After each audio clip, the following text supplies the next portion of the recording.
problem is there's no freedom to choose. Schools are already working together very closely, collaboratively. My school looks very seriously at the future and how we want to behave, how we want to work and support with other schools. My governors have looked and they've started to make choices, and that choice has been taken away from them. We are being told what to do. At the moment, we have no control from our local authority. They support us, and we feel very angry that we're not trusted to make the decisions that are right for our schools and our community. But part of the reason for the Academy scheme, as Nicky Morgan made clear this morning, is for schools, good schools, to help other schools. That's part of the point, isn't it, that I think you're probably overlooking?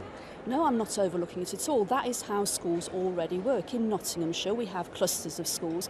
We work together, we know our communities. We're not competitive, but we are very interested in the highest possible standards for our local communities, from my school and the school next door and the school over the road. We want to work together, and we have proved that we can do that. We're just not being trusted to make the right decisions. Well, the other issue dominating the proceedings here in Birmingham is testing.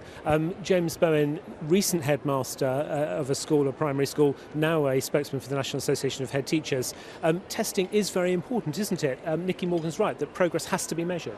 I think assessment is very important. I think all teachers and head teachers agree assessment is a core part of their job. They do it every day. They want to know what the children can do, what they need to do to improve for the next day, and how to adjust their lessons. So assessment is absolutely crucial and a central part of our job. Testing, though, you don't have to test to assess. There is a role for some testing. We like the idea of little and often to inform teacher judgment, but whether or not we need to have high stakes, high accountability tests for 6 and 7-year-olds or 10, 11-year-olds, that's where we're not so, not sure, not convinced on that one.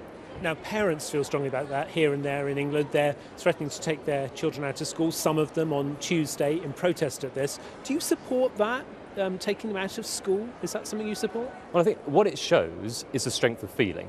It shows now we've got parents who are saying that the assessment system is chaotic and not working for them. We've got teachers saying that, and we've got head teachers saying that. So I think what we've got to show, it shows the strength of feeling out there about assessment, and really Nicky Morgan needs to listen, the government needs to listen, because there's such a strength of feeling there.